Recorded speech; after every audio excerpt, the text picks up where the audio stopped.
നിങ്ങളോട് രണ്ടുപേരോടും ഞാൻ അന്നേ പറഞ്ഞതല്ലേ, ബെറ്റർ ഓഫർ വന്നാൽ ഞങ്ങൾ ഉറപ്പിക്കുന്നു. അതെ, അതിന് ഞങ്ങളിപ്പോ വെറും കൈയായിട്ടല്ല കയറി വന്നത്. ഏക്കറിന് 20 ലക്ഷം വെച്ച് പാർട്ടിയായിട്ട് ധാരണയായി. 25 ലക്ഷത്തിന്റെ ടോക്കൺ അഡ്വാൻസ് മൂപ്പര് തന്നിട്ടുണ്ട്. എന്താ? പക്ഷെ ജയപ്രകാശ്, ഞങ്ങള് വാക്ക് പറഞ്ഞു പോയല്ലോ. പിന്നെ ഒരു ചെറിയ എമൗണ്ട് അഡ്വാൻസ് ആയിട്ട് അവര് തന്നിട്ടുണ്ട്. അതിനു മുമ്പ് ഒരു വാക്ക് ഞങ്ങൾ വിളിച്ച് പറയണായിരുന്നു. അത് തെറ്റായി പോയി, ഐ അഡ്മിറ്റ്. മേഡം, ഈ മേനോ സാറിനോട് മേഡം തന്നെ നേരിട്ട് സംസാരിക്കും. മൂപ്പർ ഒഴിയാൻ തയ്യാറാണെങ്കിൽ ഞങ്ങൾ പോയിക്കോളാം. അതെങ്ങനെ പോവും? മേനോൻ സാർ ഒഴിയൊന്നുമില്ല. നീ മിണ്ടായിരിക്കും. ആ ഗണേശ, നീ മേനോ സാറിന് ഒന്ന് കൊടുക്ക്. സാർ ജയിപ്പേട്ടന് ഇതാ. നിങ്ങൾ നുണ പറയുകയാണെന്ന് ആരും പറഞ്ഞില്ല ജയപ്രകാശ്. ഹായ്, മേഡം ഒന്ന് സംസാരിക്കേ. ഞാൻ സ്പീക്കറിലിടാം. Good morning, Mrs. Koshi.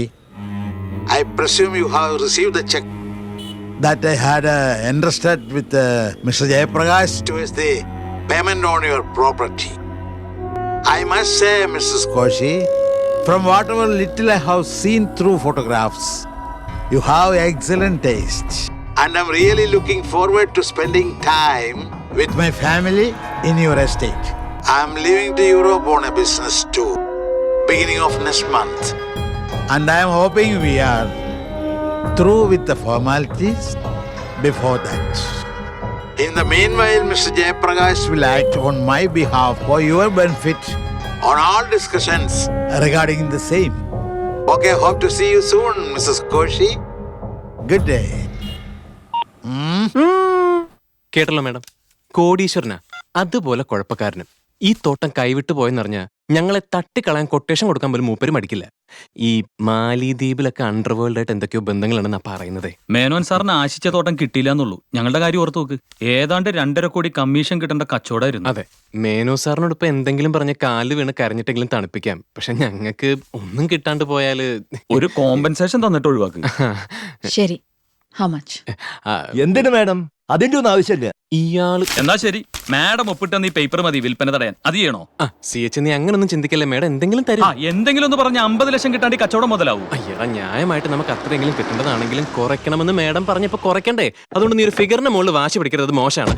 വക്കീല് വന്നു.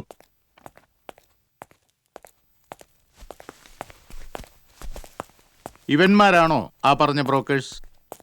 എന്താടോ ഭയങ്കര ത്രട്ടനിങ് ആന്ന് പറഞ്ഞു. വരൂ.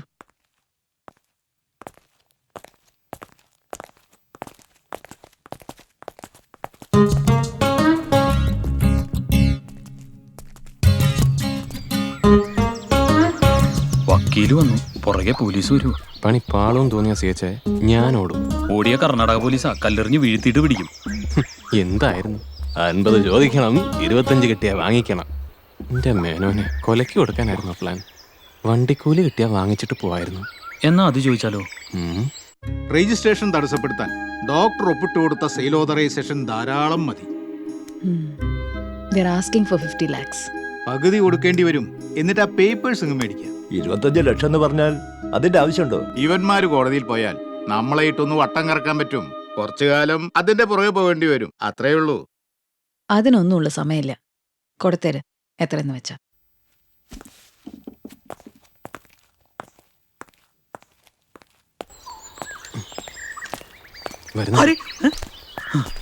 ഭീഷണിക്ക് വഴങ്ങിയിട്ടൊന്നുമല്ല, ഒരു ശല്യം ഒഴിവാക്കാനാ. നിങ്ങളുടെ കയ്യിലുള്ള ആ പേപ്പർ തിരിച്ചു തരണം. ഞാൻ തയ്യാറാക്കുന്ന പേപ്പറിൽ ഒപ്പിട്ട് തരികയും വേണം. 25 രൂപ തരും. 25 എന്ന് പറഞ്ഞ 25 lakhs. അതെ, 25 lakhs. അത് മതിയാവോ? അത് മതിയാക്കണം. നെഗോസിയേഷന്റെ ചീപ്പ് ടോക്ക് വേണ്ടെന്ന് കരുതിയ തരാൻ പറ്റുന്നൊരു എമൗണ്ട് പറഞ്ഞു. അതിപ്പോ അത്ര മതി നിങ്ങൾ വെക്കും ഞങ്ങള്. അല്ലാണ്ട് ഇപ്പൊ എന്താ ചെയ്യാ? അതെ അതെ അതെ അതെ.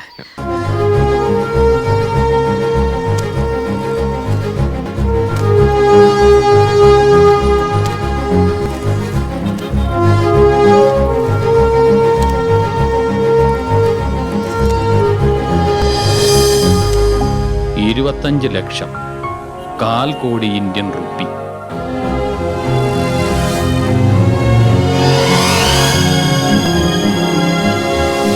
ഡീനോട് നമ്മളൊരു വാക്ക് പറയണായിരുന്നു, അത് ഫാൾട്ടായി പോയി.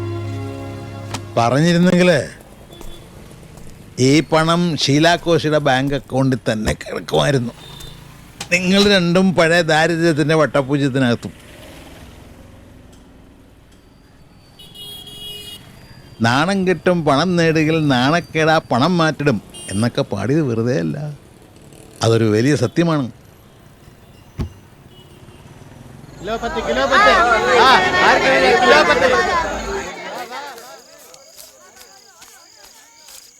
ഈ 25 ലക്ഷം റുപ്യ ജയിപ്പിട്ടൊക്കെ ഫ്രീ ആയി തന്നേക്കന്റെ പ്രശ്നങ്ങളൊക്കെ തീരൂലേ? എവിടെ തീരാൻ ലേശം ആശ്വാസം ഉണ്ടാവും.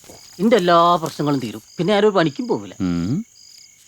ഈ 25 ലക്ഷം റുപ്യ ആരെങ്കിലും അടിച്ചോണ്ട് പോയാ ഇക്കൊക്കെ വലിയ ഫീലിംഗ് ആയിരിക്കില്ലേ? ഒരു ഫീലിംഗ് ഉണ്ടാവും.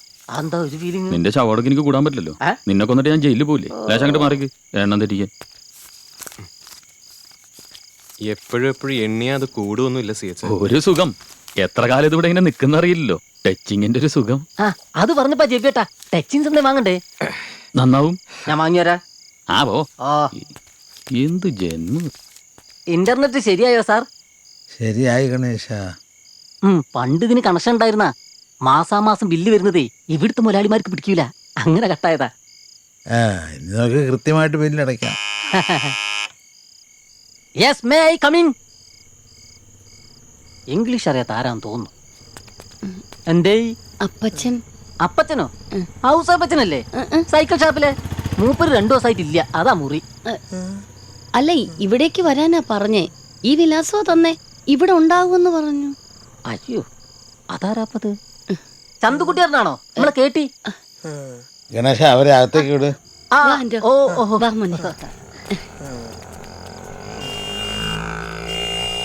മേനോൻ സാർ അപ്പച്ചനോ? ഇനിയിപ്പോ അപ്പച്ച മേനോൻ എന്നാണ് പേര്. അപ്പച്ചൻ അപ്പച്ചൻ അപ്പച്ചൻ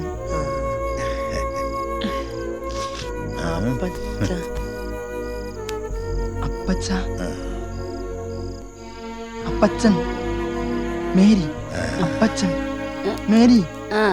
കണ്ടു. എന്താ താമസിച്ചേ? ബസ് 2-3 മാറി കയറി. പിന്നെ ഇവനെയും കൊണ്ടല്ലേ അപ്പച്ച വരുന്നേ.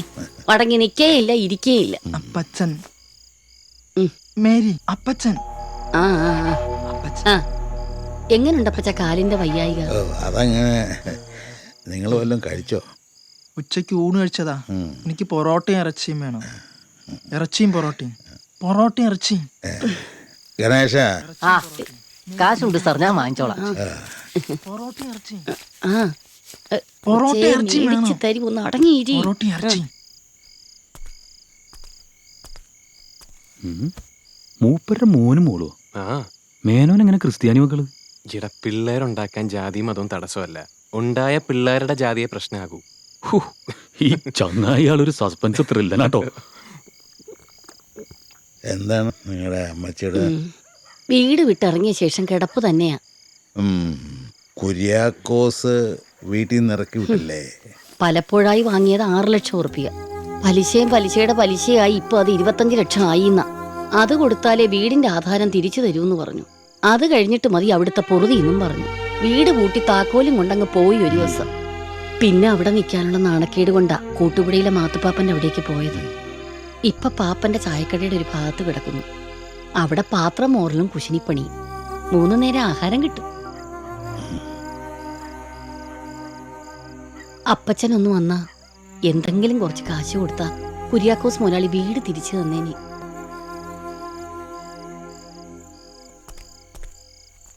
ഞാൻ ഇന്ന് വീട്ടിൽ പോകുന്നില്ല. 25 അവരുടെയും പ്രശ്നം. നീ ഇതിനകത്ത് കിടന്നോ, നാളെ രാവിലെ വിളിക്കാം. പൊറോട്ടയും ഇറച്ചിയും. കേട്ട് കൊച്ചേ, മിണ്ടാതിരിക്കെ. പൊറോട്ടയും ഇറച്ചിയും. ഇത്തിരി വെള്ളം കിട്ടുമോ? അതിനെന്താ അപ്പച്ച, പൊറോട്ട അടി മേടിക്കുവേ. പൊറോട്ടയും ഇറച്ചി തരാൻ കൊച്ചേ. പൊറോട്ടയും ഇറച്ചിയും. കഴിക്ക്. ഇന്നിവിടെ കിടന്നിട്ട് രാവിലെ പോവാം. മേരി, നാളെ പോവാമേ. ശരി, സമ്മതിച്ചു. പിടിക്കേ. നാളെ പോവാമേ. നാളെ പോവാ. മേരി, നാളെ പോവാമേ. പൊറോട്ട ഇറച്ചി. ശരി, എടുക്കട്ടെ. പൊറോട്ട ഇറച്ചി. മക്കളാ, ഒരു ജന്മത്തിൽ കെട്ടിയാടാൻ നിരവധി പ്രച്ഛന്ന വേഷങ്ങൾ. അതാണ് മാമ്പറത്ത് ഗോപാലമേനോൻ അച്യുതമേനോന്റെ യോഗം. ഇവർക്ക് ഞാൻ സമ്പാദിച്ചു കൊടുത്ത വീടും പറമ്പും ഒരു ബ്ലേഡ് കമ്പനിക്കാരൻ കൊണ്ടുപോയി. അമ്മയും 2 മക്കളും പെരുവഴിയിൽ. കരകയറ്റണം. നിവർന്നു നിൽക്കാൻ കാലുകൾക്കുറപ്പില്ലെങ്കിലും കണ്ണും പൂട്ടി തിരിഞ്ഞു നടക്കാനാവില്ലല്ലോ. മേനോ സാറേ, 25 ലക്ഷം ഉറുപ്പിയുണ്ട് ഇതിനുള്ളിൽ. ഇത് മുഴുവൻ മേനോ സാറിന്റെ ബുദ്ധി കൊണ്ട് നേടിയതാ. ഇത് വീതം വെക്കുമ്പോ ശതമാന കണക്കൊന്നും ഞങ്ങൾ പറയില്ല. എത്ര വേണോ ഇതിന്ന്? അല്ല, ഇനിയിപ്പോ ഇത് മുഴുവനും 500 ഉറുപ്പിക വേണം രാവിലെ വരെ തിരിച്ചയക്കാൻ.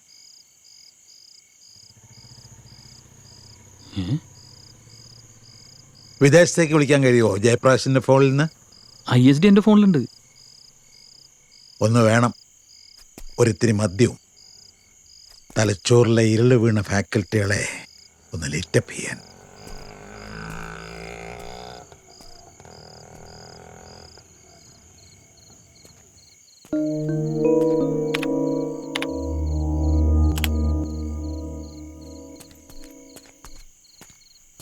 മേനോ സാറേ, ഒന്നുമില്ല. സത്യത്തില് നിങ്ങൾ ആരാ?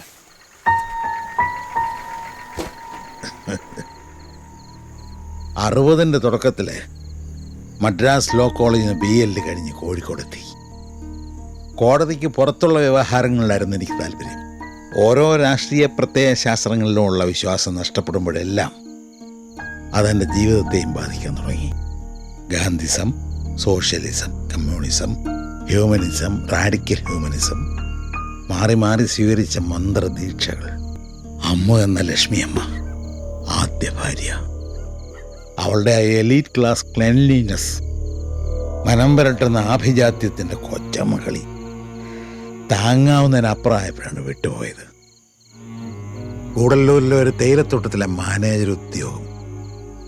ആ ഒറ്റപ്പെടലിൽ ആദ്യം വീട്ടുജോലിയും പിന്നെ കൂട്ടുകിടക്കാനും തയ്യാറായ ഗ്രേസി എന്ന പെൺകുട്ടി, ഒരു പാവൻ തോട്ടം തൊഴിലാളിയുടെ മോള്. കൂടല്ലൂർ വിട്ടുപോരുമ്പോൾ ഈ 2 കുട്ടികളും ജനിച്ചിരുന്നു. ഇരിട്ടിയിലെ ഒരു വീടും സ്ഥലവും വാങ്ങി താമസമാക്കി. അച്യുതനെ അബ്രഹാമാക്കാൻ ചില പള്ളിക്കാരും പട്ടക്കാരും. ഒരു പുതിയ പേര് സ്വീകരിക്കുന്ന പ്രയാസമൊന്നുമില്ല. പുതിയ ശരീരവും മനസ്സും പള്ളിക്ക് തരാൻ കഴിയുമെങ്കിൽ. മകൾക്കൊരു വിവാഹാലോചനയായിട്ട് ആരും വരില്ലെന്നായപ്പോഴാണ് അവിടെ വിട്ട് അലച്ചിൽ തുടങ്ങിയത്. ഫലമൊന്നും ഉണ്ടായില്ല. മിശ്രവിവാഹത്തിലെ സന്തതിയായതുകൊണ്ട് മാത്രമല്ല, സ്ത്രീധന കച്ചവടച്ചന്തയിലെ വിക്കാപ്പുരുളായിപ്പോയി പാവം. CH ഫോണിങ്ങാ. അല്ല, ഈ പാതിരാത്രിയിൽ ആരെ വിളിക്കുന്നത്? നമ്മളെല്ലാം ഇരുട്ടില്. ഭൂമിയുടെ മറുവശത്ത് ഇപ്പോൾ പ്രഭാതമല്ലേ. അമേരിക്കയിലുള്ള മകള്, പിന്നെ യാത്രക്കിടയിൽ ഇപ്പോൾ ജനീവയിലുള്ള മകൻ. സായിപ്പിൻ്റെ ഭാഷ പറഞ്ഞ അവരുടെ സ്റ്റെപ്പ് ബ്രദറിനെയും സ്റ്റെപ്പ് സിസ്റ്ററിനെയും ഒരു ചായക്കടയുടെ ചായപ്പീന്ന് രക്ഷിക്കാൻ സഹായിക്കുമെന്നറിയണം. ഒരു തരത്തിൽ പറഞ്ഞാൽ 2 മക്കളുടെ കിടപ്പാടം വീണ്ടെടുക്കാൻ മറ്റ് 2 മക്കളെ ഇമോഷണൽ ബ്ലാക്ക്മെയിൽ ചെയ്യാൻ പോകുന്ന ഒരു ഗതികെട്ട അച്ഛൻ.